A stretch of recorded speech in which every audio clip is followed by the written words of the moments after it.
राक्षस की जान तोते में, पहले तोते की गर्दन उमेटनी है भाई। ये तो एजेंट है, आप बिल्कुल सही नतीजों पे पहुंच चुके हो, पर डायरेक्ट कभी नहीं बोलते हो। वास्तव में एजेंट है, राक्षस है पूंजीवाद। इन्होंने राम और राष्ट्र के नाम पे बहका के, जैसे ये भी थोड़ी देर पहले कह रहे थे ना 15 लाख ये वो, इन लोगों को सबको बहका के, राम के और राष्ट्रवाद के नाम पे बहका के इन्होंने संसद कब्जे में कर ली, ठीक है। और उसके बाद इन्होंने नंगता का और बेशर्माई का एक ऐसा सा दौर चलाया कि कुछ पूछो मत। 1 लाख अंग्रेज 34 करोड़ हिंदुस्तानियों के ऊपर हुकूमत करते थे। तुम्हारे गाना गाने से कि यहाँ चौड़ी छाती वीरों की, यहाँ भोली सूरतें हीरो की, तुम्हें गिनती में गिनता कौन है? अबे हमें राजनीति नहीं आती, इसीलिए बहकाए में आ गए, और जब आँख खुली तो हमें एक दूसरी और है प्रवृत्ति हमारे अंदर। तो सरकार कह रही है, अरे हमारी और हमारी एक प्रवृत्ति सुन लो, और हमारी भी एक प्रवृत्ति और है, हमारी भी एक प्रवृत्ति और है। हमें राजनीति नहीं आती, लेकिन सही और गलत की बहुत तमीज है। हमने चोर पकड़ लिया है। अब की बार अगर तुम्हें यकीन ना आए तो हम एमएलए को बीजेपी के जलालाबाद भेज के देख लियो, चोर का क्या हाल होता है ये वहां पता चल जाएगा। उन लोगों की कथनी करनी में अंतर है। आपको आज ये बात यहाँ महसूस हो रही है। पहला लॉकडाउन याद करिए, यूपी के गुजरात से, उत्तराखंड के गुजरात से कैसे आए थे, और गुजरात से यहाँ हरिद्वार से और देहरादून से 1800 गुजराती एसी बसेस में बिना परिवहन मंत्री के परमिशन के वहाँ पहुँचाई गई थी।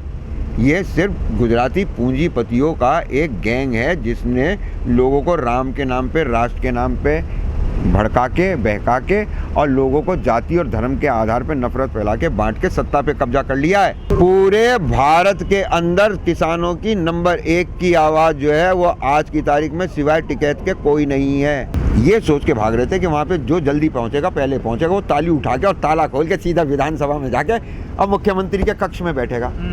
अरे भाई, अभी लड़ाई चल रही है, लड़ाई जो लड़ रहा है उसकी तो समझ में आवेगी, बाकी तो सब अपने अपने पद के लिए। ये आदमी तो चाणक्य की तरह राष्ट्र के लिए लड़ रहा है, तुम्हारे बच्चों के लिए लड़ रहा है। इसे एमपी एमएलए बनना है क्या? लेकिन अब ये गलत को हुकूमत में नहीं आने देगा, ये तय है। एक बात बता दूं, मेरठ मुजफ्फरनगर ये घुस नहीं सकते क्योंकि इनका भेद खुल चुका है। मेरठ मुजफ्फरनगर का किसान मारेगा जूते से, ब्रजवाला मारता है लठ से, पर धर्म के नाम, और अगर कहीं ये इनके हत्या लग गया ना नियंगों के, तो काट देंगे तलवार से। ये बहुत बड़ी आग बुझाई है।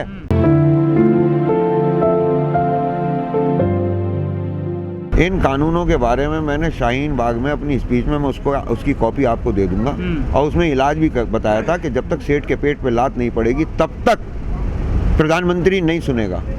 बायकॉट जियो। किसके? बीजेपी के।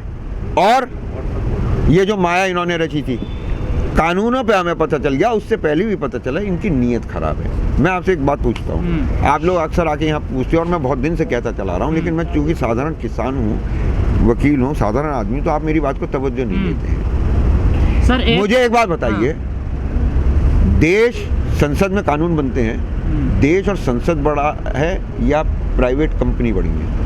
संसद बड़ा है, इसमें कहने की क्या बात है।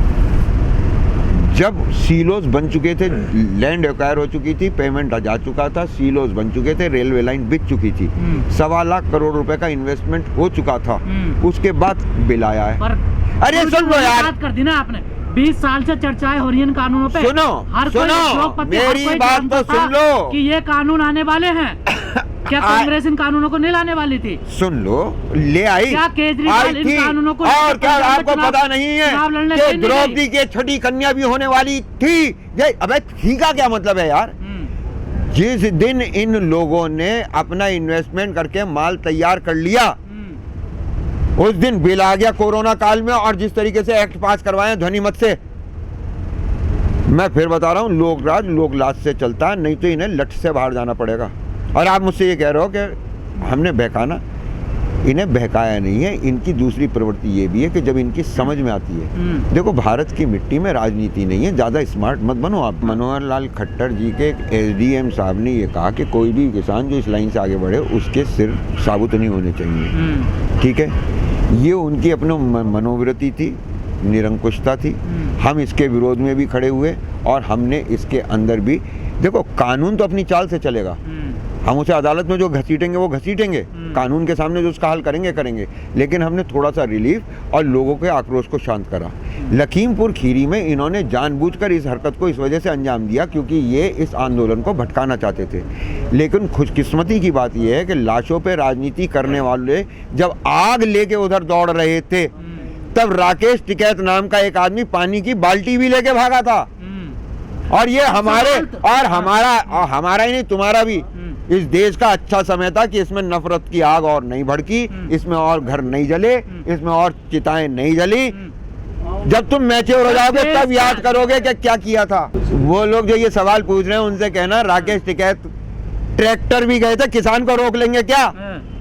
किसान पंजाब के कितने किसान नेता रोके बताइए आप? सुन लीजिए मुख्यमंत्री को अरे भाई हाँ। एक बात सुन लीजिए, यहाँ आके हम रुके हैं और अब वो हमारा नुमाइंदा किसानों की राष्ट्रीय आवाज है, वो हमारी आवाज बन गए हैं, धुरी बन गए हैं।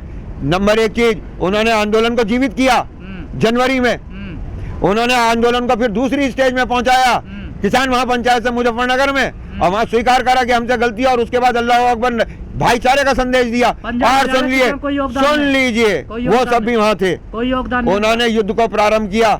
लेकिन जिस दिन यहाँ से हताश होने के जाने का नंबर आ रहा था, लोगों के आंखों में आंसू थे, तब इन्होंने सुनिए, तब उन्होंने भीम सिंह कौन था? भीम सिंह तो आपके यहाँ बैठा था, आपके बॉर्डर पे बैठा था, भाग गया ना। हम तो नहीं गए, हमारे नेता की आवाज तो यहाँ आया, ये धरना रुका।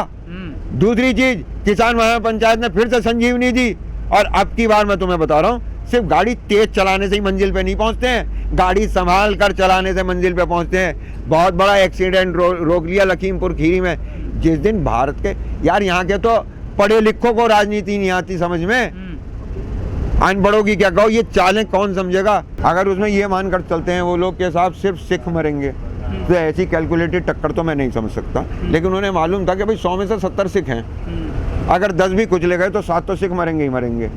और उसके बाद हम जो है इसे जो है धार्मिक रूप देने का प्रयास करेंगे। उस पर्टिकुलर इलाके में वो ऐसा पहले करते रहे हैं, तो उन्होंने कहा कि हम इसे रूप दे देंगे। जैसे इनकी कोशिश पहली बार नहीं है, मुजफ्फरनगर की आग ने जहाँ गलती कर गए थे ये लोग, वहाँ ने इन्हें दिल्ली पहुँचाया। अब उसके बाद ब्रज में घुसे थे नहीं घुसे थे, कितने लोग थे? बीजेपी के पास एकमात्र एक तरकीब है जी, नहीं हम नेताओं के पीछे, वो जमाने हवा होली है कि राजा मर गया और फौज भाग गई। यहाँ हर सिपाही टिकैत का है, हर सिपाही चौधरी चरण सिंह का, यहाँ से हट। अरे अपने जमीन का ही मामला हो तो भी है। अभी तो वो देश जो गरीब देश 5 किलो अनाज के लिए अभी पड़ा हुआ है, जब किसान का धंधा हल रुक जाएगा ना, तो ये 5 किलो अनाज भी आएगा कहाँ से? हम उनके लिए भी लड़ रहे हैं मेरे दोस्त, तुम्हारे लिए भी लड़ रहे हैं, लेकिन तुम्हारी समझ में यूं नहीं आ रहा, इस वक्त तुम्हारे हाथ में मीडिया है, चकाचक नोट है। उनकी एकमात्र एक ताकत है हमें बांटना, और हम पे तोड़ ये है कि एक होना। अब हम एक क्यों पहले ने हिंदू मुस्लिम के ऊपर तकलीफ हुई किसान महापंचायत में, सुन लो और सुन लो, आज वहाँ पे अरदास में जितने लोग जमा हुए हैं, वो वहाँ पे तुम्हें जमावड़ा नहीं दिख रहा, तुम्हें समाज एक होता हुआ नहीं दिख रहा क्या? पूंजीवाद के खिलाफ हिंदू मुस्लिम सिख जितने की लोग हैं, जिन्हें धर्म की नफरत खिला के बांटा गया था, वो तुम्हें अगर एक होते नहीं दिख रही, तो मेरी ये समझ में नहीं आ रहा कहीं तुम कहीं वो क्या नाम है अंजना ओम मोदी के साथ तो नहीं रहते हो। जब एक हो जाएंगे तो तलवार और डंडे और जूते की भी जरूरत नहीं पड़ती है, मशीन का बटन दबाओ खटक, ठीक है ना। और इस बात का ध्यान रखो लट से कि जो वोट हमने डाले हैं वो काउंट भी करेंगे। कानूनों से देश चलता है, कानून को न्याय सम्मत होना चाहिए, संविधान सम्मत होना चाहिए, ये संविधान लिखता है। आज अगर देश अपनी दिशा भटक रहा है तो इसका मतलब कहीं संविधान का उल्लंघन हो रहा है। हम कह रहे हैं ये विपक्षी राजनीतिक दल एकता करें। हमने तो किसान समाज एक जोड़ना था, हमने कर दिया, खेत तैयार है, अब तुम्हें जो बोना जोतना देख लो यार, इनसे तो पीछा छुड़ाओ साहूकार से। इस वक्त भारत माता की हालत कुछ पता भी है कैसी हो रही है? पीछे छुटे मुझे बताओ, विपक्ष एक साथ। अरे मुझे बताओ, तुम्हें कुछ पता है भारत माता की हालत कैसी हो रही है? वो तो आपको ही पता होगा बेहतर। गुरुजी सुन लो, पूछते क्यों नहीं हो? एक आदमी को पकड़ के बादशाह के पास ले गए, बादशाह ने मुकदमा सुना और कहा भाई गुण दोष के आधार पे तेरा दोष सिद्ध हो गया और इच्छा तेरी है, चाहे 100 प्याज खा ले चाहे 100 कोड़े खा ले। उनने दिमाग दौड़ाया, बोला भाई जो प्याज खा के कोई मरा नहीं, कोड़े खा के कोई बचा नहीं। उनने कहा प्याज खा लूंगा। बोले तेरी राजी, एक छबड़े में 100 प्याज रख दी और वो 10 खाते खाते मुंह में आग, गले में आग, छाती में आग, पेट में आग। उसे लगा कि अब नहीं खा पाएगा। बोला थम जाओ भाई थम जाओ। बोले क्या बात? बोला प्याज नहीं कोड़े खा लूंगा। बोले तेरी राजी।